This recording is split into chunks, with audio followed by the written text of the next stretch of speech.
네. 자, 그러면 이번 시간에는 우리 교재의 206페이지에 앞 시간에서 우리가 그 17번 신용카드 과세 매출, 우리 FAT 1급 시험에 매출 관련 유형이 세 가지 유형이 시험에 나오고 있는데요. 11번 과세 매출, 13번 면세 매출, 17번 카드 과세 매출, 이렇게 세 가지가 FAT 1급 시험에 출제가 되죠. 그것을 우리가 앞 시간에서 했었습니다. 그래서 여기 교재에 있는 그 풀이를 한번 보면서 우리가 날짜로는 이제 어제였으니까 어제 기억을 좀 더듬어 보도록 하겠습니다. 자, 어제 그 맨 앞에 8월 10일 날짜에 있었던 세금 계산서 매출에 해당되는 것이 있었죠. 그래서 11번 과세 매출 유형으로 했고요. 남성 정장 100개 단가 30만 원 이렇게 입력하고 전자세금 계산서 발급은 생략하고 전자입력으로 해라 해서 전자세금란에 1번 이렇게 입력했고요. 대금은 현금으로 받았기 때문에 분계 유형을 1번이라고 입력을 했었습니다. 그러면 입금전표가 만들어지죠. 입금전표라는 것은 차변에 현금으로 기록되고 대변이 이제 두 개로 나누어집니다. 부가세 수금 300만 원에 상품 매출 3천만 원. 그래서 차변의 현금은 자산 증가, 대변의 상품 매출은 수익 발생, 대변의 부가세 수금은 부채 증가에 해당된다는 거 알고 있어야 되겠고, 그 다음에 8월 15일께 있었는데 이것도 세금 계산서 매출이었어요. 그래서 유형을 11번으로 입력을 했습니다.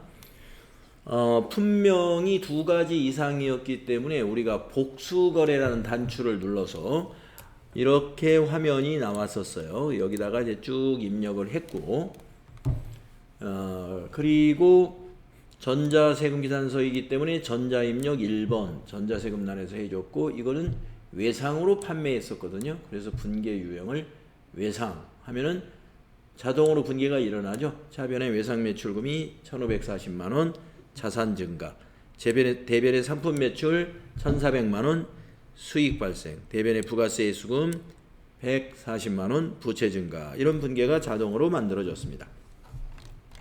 그 다음에 세 번째 8월 20일 것도 세금 계산서 매출이었어요. 그래서 11번 과세 매출 유형으로 입력했고, 품명에 이렇게 블라우스 수량 100개 단가 6만원 이렇게 입력했고요. 세금 계산서가 전자세금 계산서였기 때문에 1번 전자입력 이렇게 했고, 분계는 보통예금으로 대금을 받았기 때문에 유형을 3번 혼합으로 분계 유형을 선택합니다. 그러면 분계 유형을 이렇게 혼합으로 하게 되면은 대변만 완성이 됐었죠. 대변의 부가세 수금 60만원, 상품 매출 600만원. 그게 대변이죠. 그러면 세 번째 줄로 내려가지고 우리가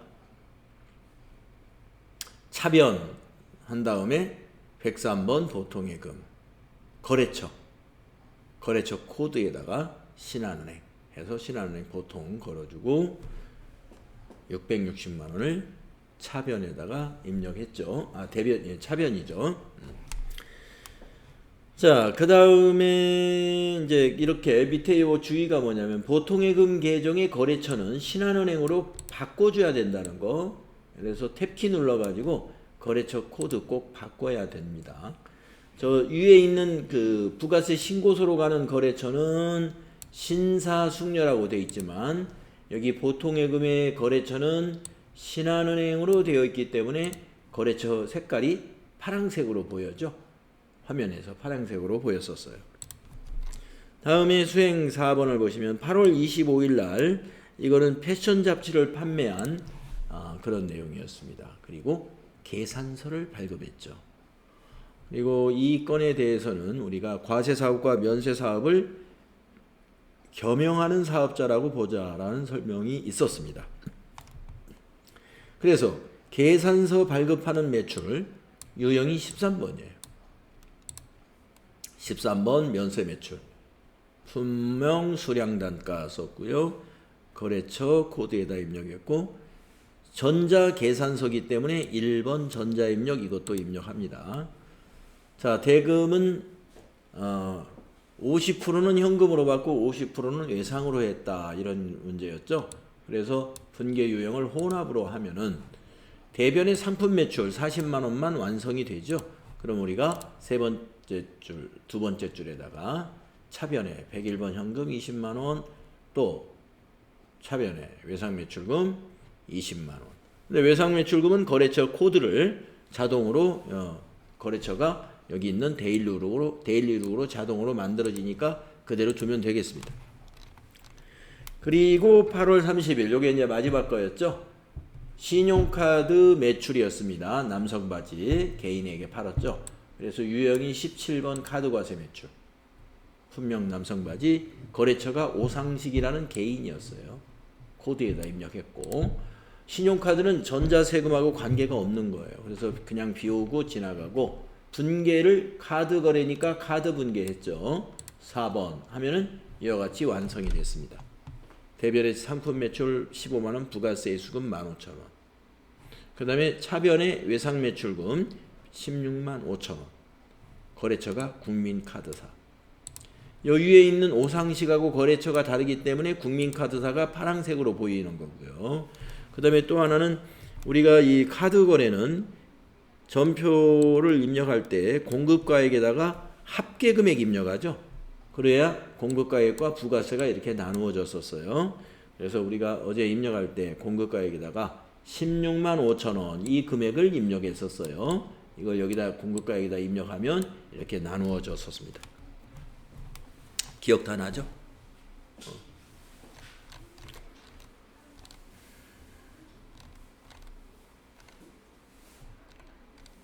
그 입력된 매출전표 내용을 화면에서 지금 보여주고 있고요.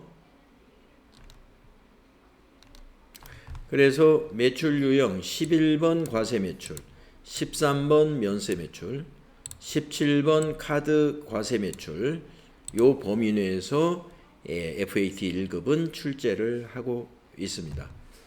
그러면 이제 부가가치세 신고서를 열어가지고 11번 과세 매출로 입력된 것은 신고서에 어디에 집계 기록이 되는고 13번 면세 매출은 어디에 집계 기록이 되고 17번 카드 과세 매출은 어디에 집계되고 또 이것과 관련된 부속 서류 다 한번 보도록 하겠습니다. 자, 프로그램 실행에서 129번으로 회사 로그인 하신 다음에 먼저 부가가치세 1번에 있는 부가가치세 신고서 한번 클릭해 볼까요? 자, 부가가치세 신고서를 우리가 전부 다 2기 예정으로 입력을 했어요. 그래서 7월부터 9월로 기간을 입력하십시오. 정기신고에서 엔터 하고요. 저장된 내용이 있습니다. 불러오시겠습니까? 하면 이번에는 아니요 해서 새로 작성을 한번 해보겠습니다. 아니요라는 것은 저장된 걸 불러오는 게 아니라 메인 매출 전표 자료를 다시 가져온다는 뜻이에요. 즉 여기에 있는 새로 불러오기나 같은 겁니다. 그러면 다시 작성이 됐는데요.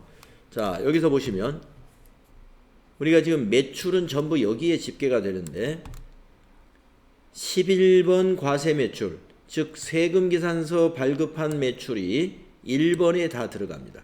금액은 공급가액이고 세액은 거기에 부가세예요. 그 다음 신용카드나 현금 영수증으로 판매한 것은 여기 3번에 집계가 됩니다. 그래서 오상식에게 남성바지 판매한 공급가액 15만원이 금액에 들어가 있고 세액은 15,000원이죠. 여러분 여기 공급가액 요게 바로 뭐예요? 공급가액 이게 이 부분이 공급가액인데 이게 과세 표준인 거죠. 과세 표준. 부가가치세의 과세 표준은 일반 과세자는 공급가액이 과세 표준인 거예요. 그리고 매출세액, 여기 있는 매출세액이라고 했는데 매출세액은 바로 여기에 있는 요 세액이 매출세액이죠. 매출세액은 이거 여기가 되겠습니다. 자, 그러면은 13번 면세 매출은 과세 표준이 아니니까 여기에 보이진 않고 우리가 여기 부가가치세 신고서의 조회 화면에서는 여기 과표를 눌러야 된다고 그랬어요. 과표 여기에 나타나고요. 그리고 여기에 면세 수익 금액에 나타납니다.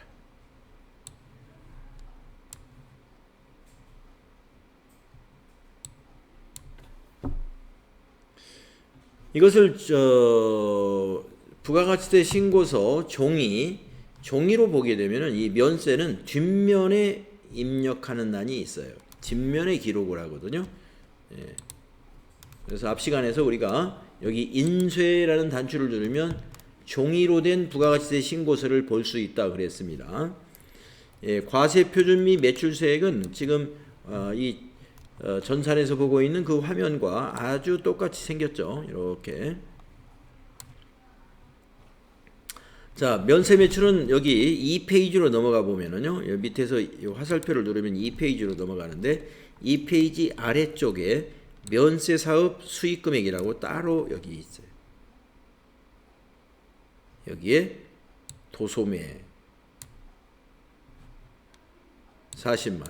여기 종목에다 의류라고 쓰지 마시고요. 여기는 의류가 아니고 우리가 도서였죠. 잡지. 그러니까 신고할 때는 여기는 잡지로 고쳐야 됩니다.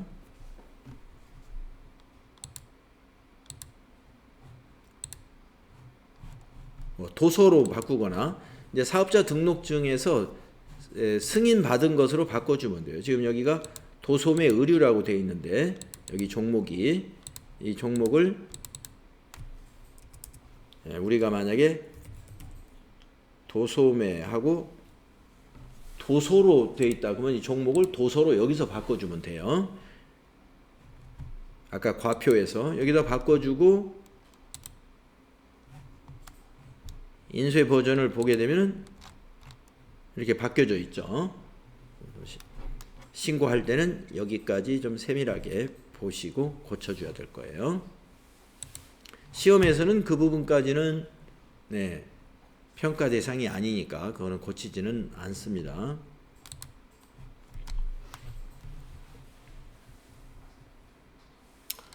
자, 이렇게 해서 메인 매출 전표에 매출 유형 3가지 연습했습니다. 11번.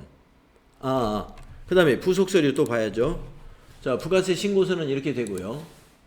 다시 전체 메뉴에 가서 자, 우리가 지금 입력한 그 증빙에 의해서 세금계산서 합계표, 계산서 합계표, 신용카드 매출전표 발행직계표 요 3가지 다 반영이 됐어요. 자, 그러면 세금계산서 합계표부터 볼까요?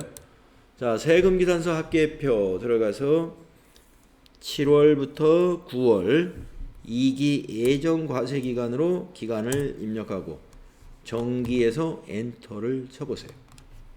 자, 우리가 지금 매출만 입력했기 때문에 매출 세금계산서 합계표만 위에서 지금 자료가 작성되어 있고 매입은 아직 하나도 입력 안 했죠.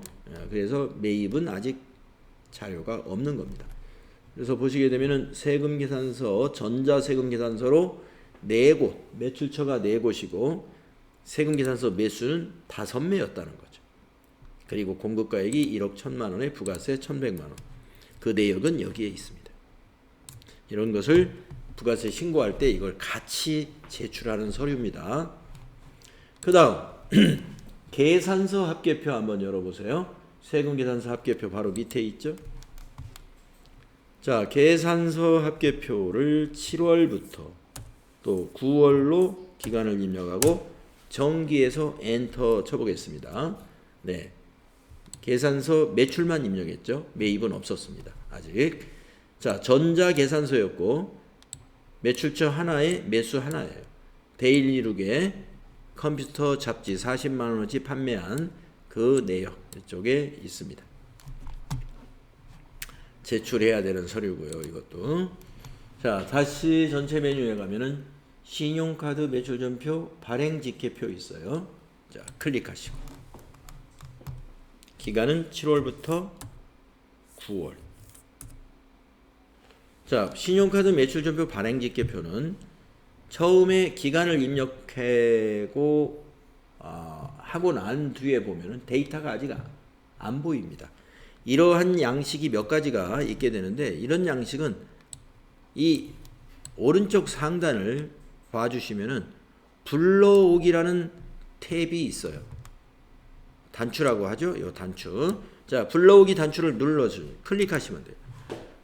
그러면 데이터를 읽으시겠습니까? 이런 안내가 나오잖아요. 예 하면은 데이터를 읽어옵니다. 그래서 신용카드 매출전표 우리가 하나 입력했잖아요. 네. 16만 5천원짜리. 그래서 여기에 반영된 걸 볼 수가 있습니다.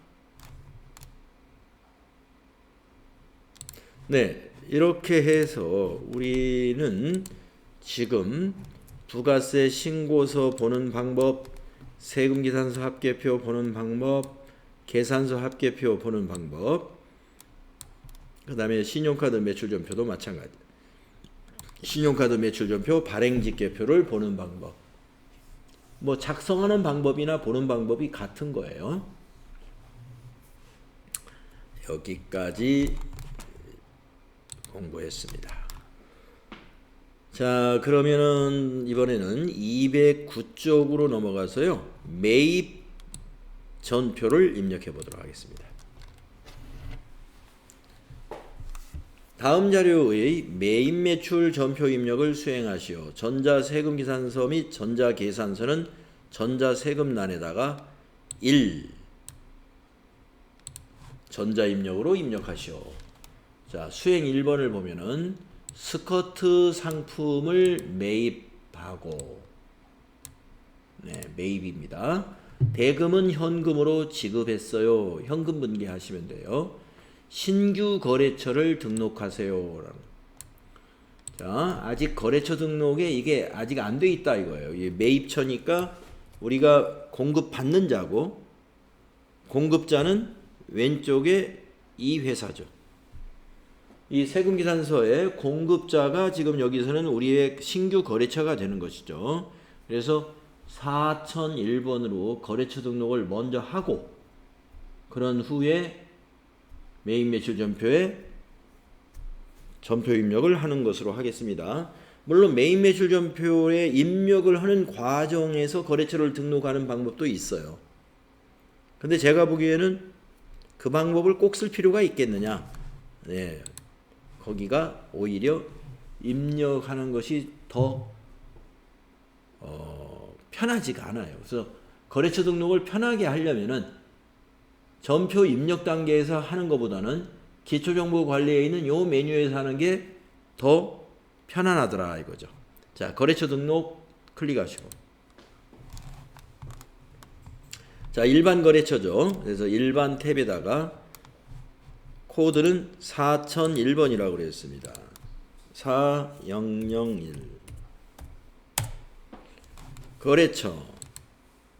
거래처가 여기죠. 주식회사 곰곰이 입력하시고, 사업자 등록이니까 0번 여기다 0하고, 이제 여기다 사업자 등록번호 여기 있는 이거죠. 12081-35097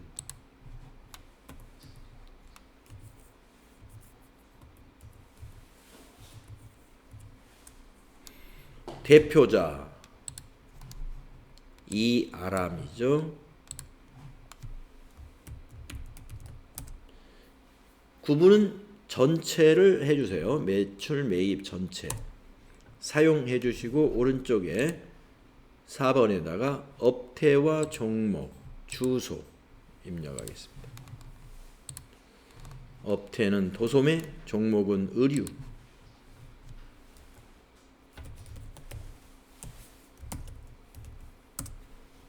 주소 7번에다가 입력하겠습니다. 서울시 노원구 중계로 8길 11 중계동.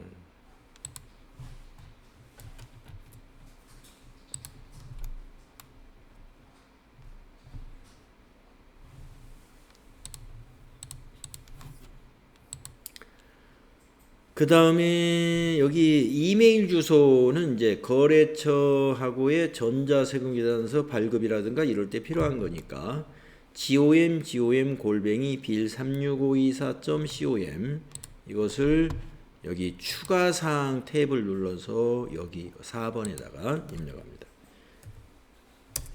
gom 선택해 주세요의 목록을 눌러서 빌36524.com 맨 위에 있습니다.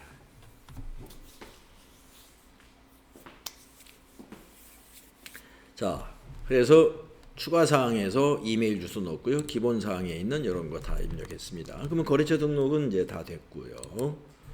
이제 전표 입력을 하겠습니다. 자, 매입이고 매입 중에 세금 계산서 발급받은 매입은 51번 아니면 54예요.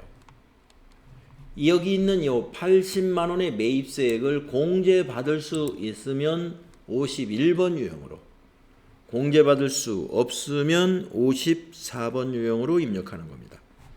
자, 우리가 상품을 매입한 거래니까 뭐 접대비나 승용차 관련 비용은 아니잖아요. 그러니까 공제받을 수 있어요. 그래서 유형은 51번으로 입력하겠고요. 작성일자는 여기 있는 날짜입니다. 9월 5일로 입력하겠습니다. 자, 매입 매출 전표 입력 클릭하시고 9월 5일 유형은 51번 과세 매입입니다. 여기 매출처럼 과세라고 나오지만 매입이라는 걸 어디서 알 수 있냐면 여기 중앙에 파란색으로 매입 단추 생깁니다. 품명은 스커트, 수량 200개, 단가 4만원.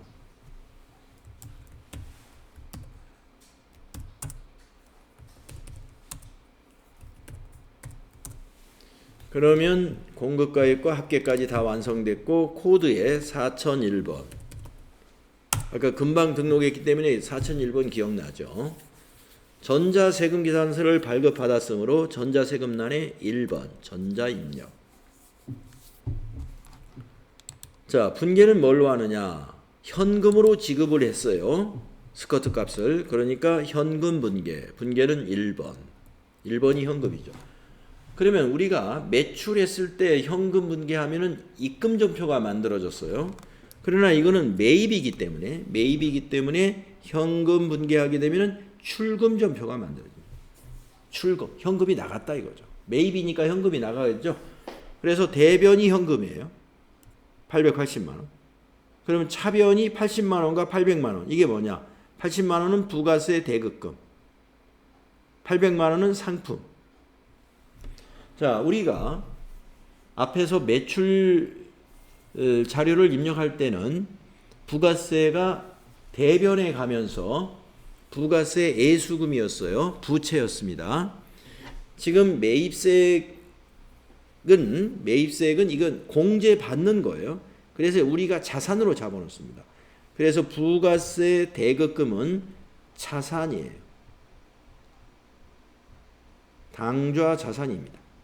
그래서 자산 증가에 해당이 되고요. 그 밑에 상품도 재고 자산이죠. 재고 자산. 그래서 이것도 자산은 차변에 기록하면 자산 증가를 의미하는 거죠. 자산 증가. 두 개가 다 자산 증가가 되겠습니다. 자, 우리가 매출에서는 상품을 팔면 대변에 상품 매출 해서 수익으로 갔어요. 수익. 근데 매입을 하면 상품, 재고 자산으로 잡습니다. 예, 그리고 이게 팔려나가야 이게 수익이 되는 거죠. 자, 그러면 우리가 이렇게 51번 과세 매입으로 입력을 했을 때 요 밑에 있는 것은 이제 회계장부에 반영이 되는데 위에 있는 것은 부가가치세 신고서로 가는 거죠. 예, 부가가치세 신고서와 세금계산서니까 세금계산서면은 세금계산서 합계표에도 반영이 되죠. 자, 세금계산서 합계표는 나중에 보고 부가세 신고서가 어디에 요 800만 원에 80만 원이 반영됐는가 확인해 보도록 하겠습니다. 자, 부가세 신고서 열려 있으면 클릭하시고 다시 한번 7월부터 9월로 다시 한번 조회를 해보세요. 새로 작성해 보세요. 불러오시겠습니까? 아니요. 새로 불러오기 하는 거나 마찬가지예요. 자, 우리가 지금 매입을 입력했기 때문에 앞으로 매입 자료는 매입 매출 전표에 입력한 매입 자료는 전부 여기에 반영이 됩니다. 자, 매입세액에 세금 기산서 수취한 거 입력했죠? 그래서 세금 기산서 수취에 일반 매입이죠. 고정자산 매입, 일반 매입 이렇게 10번과 11번이 구분이 됩니다. 고정자산 매입이라는 것은 뭐 기계장치라든가 비품이라든가 유형자산 등 무형자산, 유무형자산을 구입한 것을 우리가 고정자산이라고 그래요. 자, 우리는 상품을 구입했기 때문에 일반 매입에 800만 원에 80만 원 매입세액이 나오죠. 그래서 우리가 납부할세액이라는 것은 매출세액에서 매입세액을 공제한다 이렇게 배웠잖아요. 그래서 매출세액이 지금 이만큼이에요. 1101만 5천 원. 그럼 매입세액이 현재 80만 원이니까 이걸 빼면 납부할세액 여기 나오죠. 1021만 5천 원이 2기 예정 과세기간으로 본다면 현재 기준으로는 이게 납부할세액으로 지금 계산이 된 거죠. 앞으로 매입이 여기 많이 기록이 되겠죠? 그러면 납부할세액은 줄어들죠. 공제 받으니까.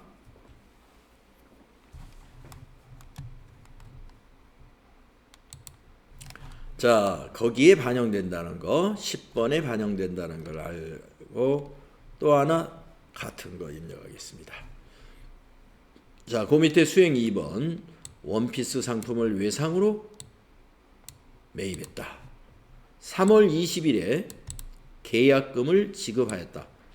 얼마 지급했는지는 전표를 봐야 알겠네요.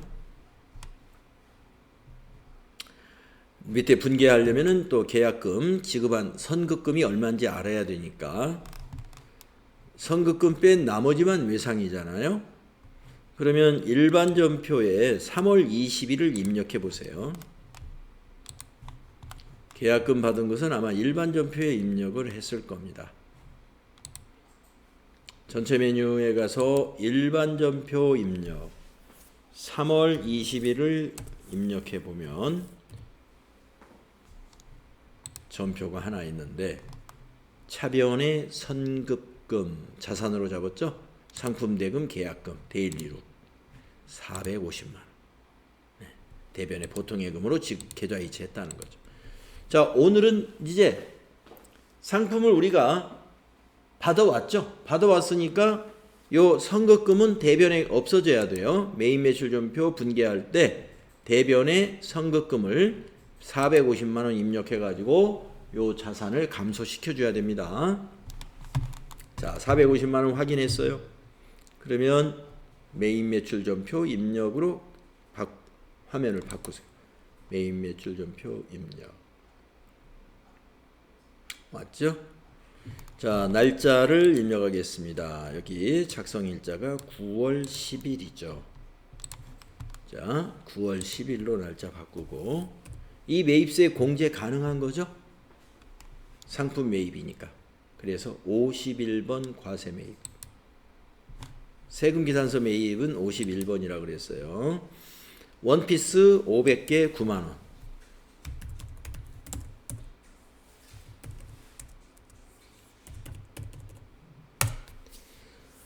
그러면은 공급가액 4,500만 원, 부가세 450만 원 이렇게 돼서 4,950만 원으로 나오죠.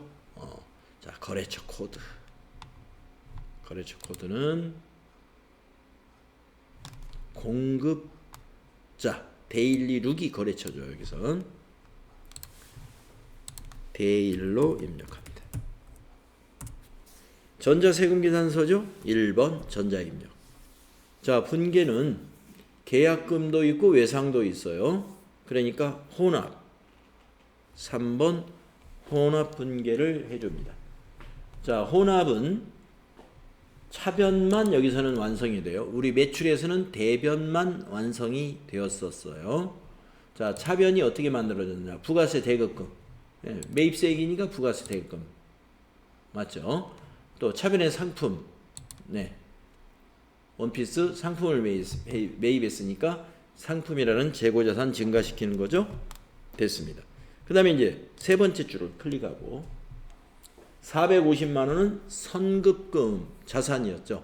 그러니까 오늘은 받았으니까 대변으로 선급금을 입력해서 자산 감소를 시켜야 됩니다.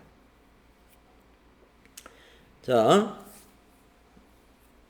4번 대변하시고 계정 과목에 선급 입력해 가지고 131번 선급금 금액은 450만 원.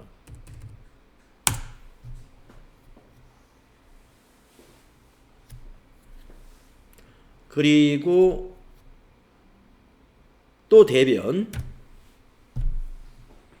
나머지는 아까 자료 설명에서 보면 외상으로 했다 그랬죠. 외상 매입금이죠. 우리가 매입한 거니까. 그래서 외상 매입금은 검색해 보면 251번이에요. 외상 매출금은 108번이고 외상 매입금은 251번.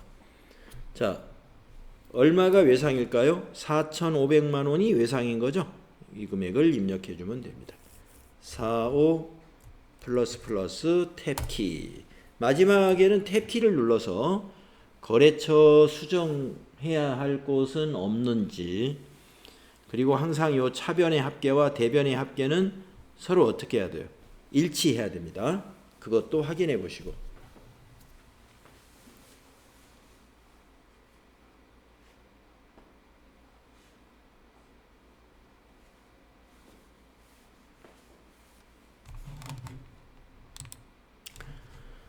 네, 이렇게 두 번째 자료까지 입력했습니다. 이것도 부가세 신고서에 10번에 들어가겠죠. 아까 그 위에 거하고 똑같은 위치에 같이 합산됩니다. 다음 자료로 넘어가겠습니다. 다음 페이지입니다. 210페이지 수행 3번. 관리부에서 사용할 업무용 컴퓨터를 외상으로 구입하였다라는 겁니다. 자, 우리가 조금 전에 2번까지는 상품을 구입한 거예요. 근데 이번에는 업무적으로 사용할 컴퓨터를 구입한 겁니다. 그런데 외상으로 했어요. 우리가 상품을 외상으로 구입할 때는 분계를 외상 분계하면 됩니다만은 이거는 컴퓨터니까 비품이잖아요. 업무에 사용하는 컴퓨터는 비품으로 계정 과목을 해야 되는데 상품 외의 것을 외상으로 구입한 것은 외상 분계하면 안 됩니다. 혼합으로 분계하셔야 돼요. 왜 안 되는지는 이제 외상을 하면은 외상 매입금으로 되면서 계정 과목이 안 고쳐져요. 안 고쳐지니까 혼합으로 해야 계정 과목을 내가 마음대로 고칠 수가 있는 거죠. 외상 분계로 했을 때는 계정 과목이 수정이 안 됩니다. 외상 매입금으로 딱 굳어져 버려요. 고정이 돼 버려요. 그래서 이건 외상 매입금이 아니다 이겁니다. 미지급금이에요. 여기 밑에 미수금이라고 써 있어서 어떤 분은 미수금 아닙니까? 이렇게 물어보는데 현웅 컴나라 입장에서는 이걸 외상으로 팔았잖아요. 그러니까 거기는 외상 매출금이죠. 외상 매출금. 외상 매출금.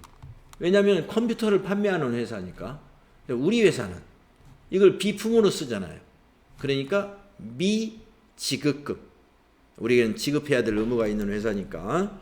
자, 그렇게 계정 과목 잘 분류하시면 되겠습니다. 자, 날짜가 9월 15일이에요. 자, 매입 매출 전표에 입력합니다. 그런데 전자가 아니에요. 보니까 그냥 세금 계산서라고만 되어 있습니다. 앞에 전자자가 없는 것은 종이 세금 계산서라는 뜻이에요. 자, 그러면 그런 걸 주의해서 입력하면 되겠어요. 자, 9월 15일로 날짜 바꾸고요.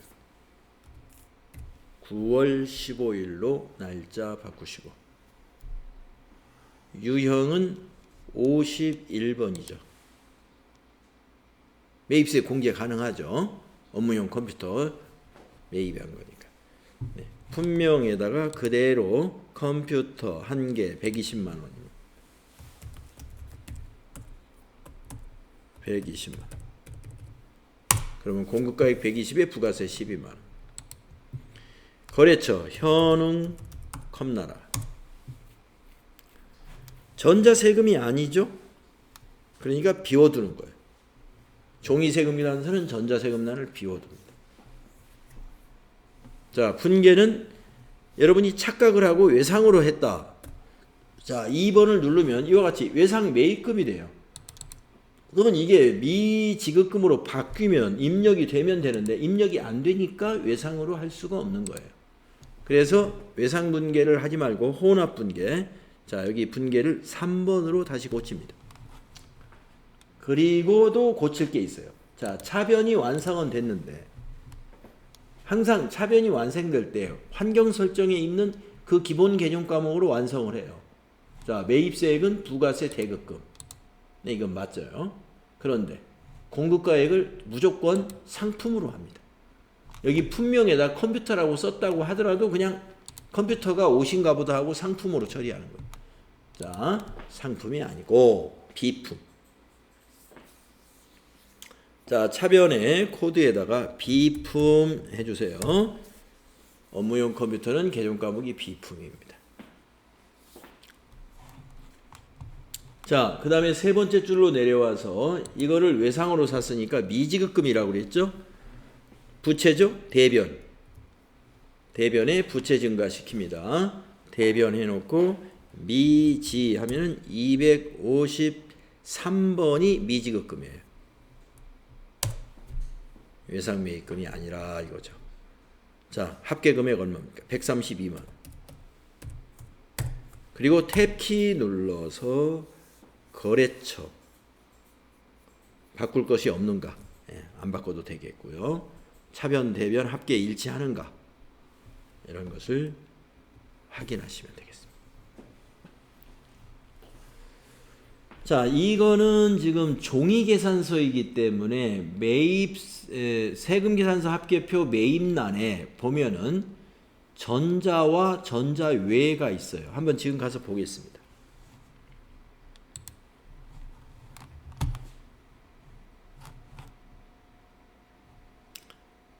자, 세금계산서 합계표 다시 한번 조회해가지고 7월부터 9월 거를 다시 한번 조회해 주세요.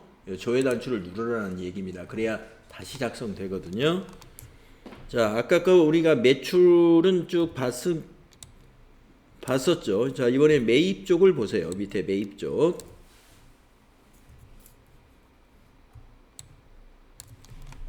자, 방금 입력한 컴퓨터 120만원짜리 산 거 전자 외에 들어와 있죠. 그래서 지금 현재 매입세금계산서는 전자세금계산서가 2매, 종이세금계산서가 1매 해서 총 3매를 우리가 입력한 거예요. 그리고 거기에 대한 공급가액과 부가가치세는 이렇게 되겠습니다. 이걸 볼 줄 알아야 되겠습니다. 그리고 부가가치세 신고서로도 한번 가보세요. 부가가치세 신고서에서도 조회를 눌러서 다시 한번 작성을 해보세요. 아니요 해가지고 다시 한번 작성을 하면은 지금 우리가 매입을 입력하고 있는데 방금 120만원짜리 컴퓨터는 세금계산서니까 세금계산서 수취분의 집계가 되면서 이것이 고정자산이기 때문에 11번에 이렇게 들어갑니다.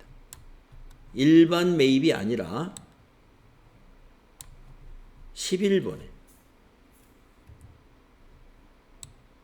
비품, 차량 운반국, 건물 이런 유형자산이나 무형자산이 고정자산이에요.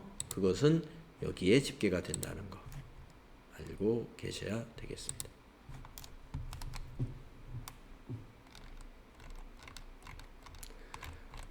자, 수행 4번까지 하고 좀 쉬겠습니다. 9월 15일 컴퓨터를 고정자산 등록 메뉴에 등록하시오. 네, 우리가 고정자산 등록 메뉴에 등록하는 거 한번 해봤었죠? 기초정보관리 공부할 때. 자, 이번에는 이걸 컴퓨터 120만원짜리 이거 등록하겠습니다. 자, 계정 과목 비품으로 해서 등록할 거예요. 자, 전체 메뉴 가가지고 고정자산 등록 박스의 첫 번째 고정자산 등록 요걸 클릭합니다. 자, 엔터를 3번 칩니다. 엔터를 3번 치면 커서는 밑에 내려옵니다. 첫 번째 셀이 계정 과목이에요. 여기 계정이 여기 계정 과목. 그러니까 계정 과목을 여기서부터 입력하고 하는 방법도 있는데 우리 시험을 준비하는 분들에게는 그냥 여기다 입력하지 말고 엔터로 그냥 지나가라고 그럽니다. 여기에 입력하면은 여기에서 특정한 계정 과목만 보는 게 아니라 모든 계정 과목을 여기서 다 볼 수 있기 때문에 그냥 밑에다 입력하는 게 일반적으로 좀 시험에 대비하는 데서는 좋다 이거예요. 자, 두 번째 줄 계정을 더블 클릭한 다음에 비품을 찾아보세요. 비품 확인. 자, 이제 코드를 입력할 겁니다. 그 표에 보면은 3002번 코드를 쓴다. 자산명은 컴퓨터, 취득일, 정률법, 신규 취득금액, 내용연수, 경비구분 이걸 모두 입력을 하는 겁니다. 자, 그러면 코드는 3002죠. 3002 자산에다가 컴퓨터 취득일은 2023년 9월 15일이죠. 0915. 자, 23년도가 지금 우리 회계년도입니다. 현재 우리 23년도 프로그램으로 지금 공부하고 있는 거죠. 그렇기 때문에 23년도에 취득한 것은 4번에다 넣어야 돼요. 신규 취득 및 증가. 기초가액에다 넣지 말고 신규 취득 및 증가에다 입력합니다. 120만 원. 비품에 해당되는 취득원가만 입력하는 거예요. 12만 원은 부가세니까 빼는 거죠. 자, 삼각방법 여기 9번에 있습니다. 정률법.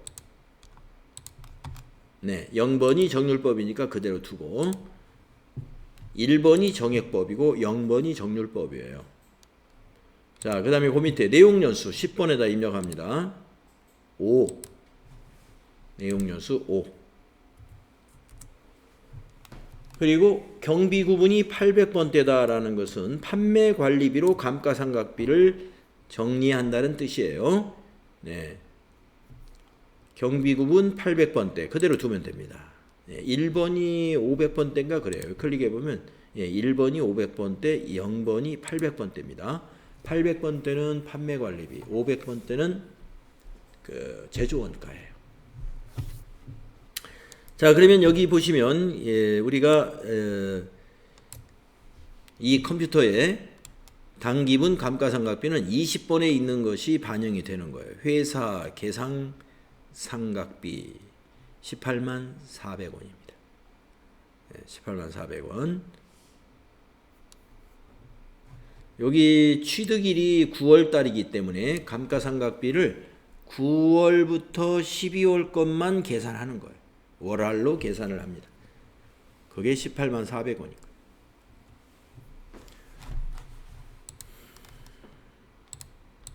자, 그래서 고정자산 등록 여기 주어진 자료에 의해서 입력을 다 마쳤습니다. 자, 여기까지 해놓고 쉬겠습니다.